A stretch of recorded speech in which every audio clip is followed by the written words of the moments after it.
Bonjour, bienvenue, je suis Audrey Vuettaz et vous écoutez Trait d'Union. Vous ne comprenez rien à l'Union européenne ? Grâce à ce podcast, vous allez tout comprendre. Et si vous souhaitez le soutenir, sachez que vous pouvez le faire à partir d'€1 par mois grâce au lien Patreon que vous trouverez en description. En ce moment, les commissaires européens désignés doivent être derrière des piles de dossiers, surligneurs à la main, en train de potasser leurs fiches. Ils doivent tout connaître sur le bout des doigts, car dans quelques jours, c'est le grand oral. Ils vont être auditionnés par le Parlement européen.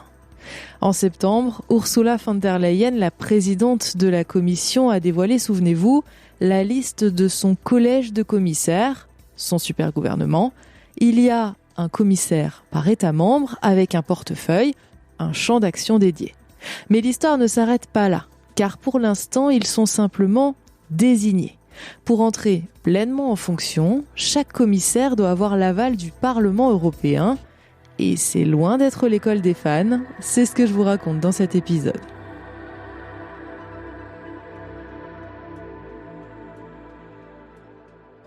Pour savoir comment les choses se passent de l'intérieur, j'ai tendu mon micro à Sandro Gozi. Il est eurodéputé Renew, élu sur la liste du camp présidentiel français. Vous allez reconnaître un petit accent italien, ce qui me permet de glisser que pour les européennes comme pour les municipales, si on est citoyen européen, on peut voter et être élu dans le pays dans lequel on réside, même si on n'en a pas la nationalité. Mais revenons-en à nos auditions. C'est vrai que ça peut paraître un peu bizarre en France, parce qu'on n'a jamais vu l'Assemblée ou le Sénat auditionner les membres du gouvernement au moment de leur désignation. Alors oui, il y a bien un discours de politique générale prononcé par le Premier ministre, mais aucun des ministres ne passe sur le grill pour être conforté ou non dans ses missions. Au niveau européen, c'est différent. Parce que le Parlement exerce un contrôle démocratique sur la Commission qui est un peu l'exécutif européen. On dit souvent que la Commission ne répond à personne, c'est pas vrai. Déjà, la présidente de la Commission est élue par le Parlement et chaque commissaire est évalué dans ces auditions ça s'inspire un peu au modèle du Congrès américain à la lumière des 3 critères. Le premier, est-ce qu'il a des conflits d'intérêts ou pas avec les mandats qu'il doit exercer? Et deuxième, est-ce qu'il est capable de répondre aux obligations institutionnelles? Un commissaire n'est pas là pour représenter son pays. Un commissaire est là pour promouvoir l'intérêt général européen, pour réaliser les objectifs indiqués par les traités. Il doit être indépendant et doit être impartial par rapport à son parti politique, à la société dans laquelle il travaillait, à son gouvernement, à son État membre. Et le troisième, est-ce qu'il a les bons positionnements politiques vis-à-vis des questions dont il devra s'occuper pour 5 ans et à la lumière des priorités politiques et de la majorité du Parlement européen. Après ces macro-critères dont j'ai parlé, absence de conflit d'intérêts, obligations institutionnelles et positionnement politique, on va vérifier de façon très détaillée ses compétences par rapport aux questions dont il doit s'occuper. On va vérifier si la commissaire désignée à l'environnement, qui est une Suédoise Rosvall, est véritablement compétente pour les sujets liés à la transition écologique. Et cette vérification des compétences s'est fait en 2 phases. Une première phase avec des questions écrites envoyées à la commissaire ou commissaire désigné très détaillées. Et une deuxième phase, lors des auditions, c'est un véritable grand oral de chaque commissaire désigné, sur lequel on va tester évidemment aussi ses compétences par rapport au mandat qu'il devrait exercer. Voilà pour la liste de tout ce qui est recherché. Est-ce qu'il y a conflit d'intérêts ? Est-ce que le commissaire défend bien l'intérêt général et pas son pays ou son parti ? Est-ce qu'il est en accord avec les objectifs tracés ? Et enfin, est-ce qu'il connaît bien ses dossiers, évidemment ? Les auditions auront lieu début novembre, sur un bloc très resserré. Il y en a plusieurs par jour et elles durent plusieurs heures. Mais le travail de vérification, en fait, il a déjà commencé. On demande au commissaire de, par écrit, déclarer sa situation patrimoniale, sa situation professionnelle, d'où viennent ses revenus, et est-ce que il pense qu'il peut y avoir un conflit d'intérêts entre ses activités professionnelles qui avait déjà exercé, sa situation patrimoniale et les mandats qu'il doit accomplir. Mais évidemment, au-delà des déclarations, la Commission pour les affaires juridiques a la possibilité de faire des vérifications directes et donc de vérifier en parallèle aux déclarations du commissaire désigné si tout cela est vrai, si cela correspond à la vérité et si tout cela est compatible avec les règles des traités européens. Ensuite, on passe au grand taureau. Alors, ça se fait pas devant les 720 députés, mais par groupe de spécialité. Au Parlement européen, comme en France à l'Assemblée ou au Sénat, il y a des commissions parlementaires par thématique. Environnement, affaires étrangères, marché intérieur, protection des consommateurs, etc. Chaque commission auditionne au moins un commissaire. Mais il est clair que selon la distribution des portefeuilles que la présidente de la commission fait, il peut y avoir plusieurs commissions qui vont auditionner plusieurs commissaires. Par exemple, il y a un commissaire qui s'occupe à la fois des commerces internationaux et des questions institutionnelles. Il est clair qu'il sera auditionné notamment par la commission pour le commerce international et par la commission pour les affaires institutionnelles et constitutionnelles. Ça, c'est seulement un exemple. Il y en a d'autres qui s'occupent des questions qui sont liées à l'industrie et au marché intérieur. Ils seront auditionnés par la commission industrie et par la commission marché intérieur. Résultat, l'emploi du temps de Sandro Gozi risque d'être chargé début novembre. Il fait partie de la commission au marché intérieur et à la protection des consommateurs, de la commission des affaires constitutionnelles et puis il est aussi membre suppléant de la commission du développement régional. Or, il y a des commissaires avec des portefeuilles transversaux à chacun de ces sujets.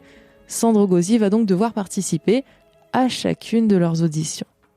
Moi, je vais notamment tester leur engagement européen et leur volonté de réformer l'Union européenne et leur capacité de gérer de façon conforme aux traités et aussi cohérente avec les priorités politiques sur lesquelles la présidente de la Commission a été élue, leur portefeuille. Donc, je ne crois pas que je vais rentrer dans des détails techniques. Je veux vérifier leur engagement européen, leur positionnement politique et m'assurer que l'équipe autour de la présidente de la Commission européenne soit engagée sur les mêmes principes, sur les mêmes priorités politiques, sur les mêmes chantiers politiques sur lesquels on a élu en juillet la présidente de la Commission européenne. Sachez, si ça vous intéresse, que ces auditions sont publiques. On peut les visionner en ligne sur le site du Parlement européen.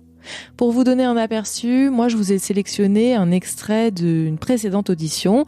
En l'occurrence, c'est celle de Thierry Breton, l'ancien commissaire au marché intérieur. Vous allez entendre les questions de François-Xavier Bellamy pour le PPE et de Marie Toussaint pour les Verts. Elle l'interroge notamment sur son passé de patron de l'entreprise Atos. Souvenez-vous, il faut vérifier les conflits d'intérêts. Écoutez aussi la réponse du commissaire désigné de l'époque. Monsieur le commissaire désigné, la mission qui vous attend est décisive pour notre avenir, vous l'avez dit. Pendant trop longtemps, en effet, l'Union européenne n'a pas pris la mesure de l'évolution de la mondialisation. Comment envisagez-vous le tournant qui nous attend ? Quelles priorités adopterez-vous pour redonner de l'oxygène au tissu économique de nos pays et en particulier aux petites et moyennes entreprises ? Pensez-vous qu'il est désormais nécessaire d'investir sur des chaînes de valeur industrielles stratégiques pour notre avenir ou soumises à une pression concurrentielle particulièrement déséquilibrée ? Bonjour Monsieur Breton. Si vous entriez en fonction, vous prendriez la tête d'un portefeuille qui couvrirait à la fois la politique industrielle, le numérique, la défense, l'espace et le marché intérieur. Vous conviendrez que c'est un pouvoir immense, comme l'est aussi le trouble qui nous habite.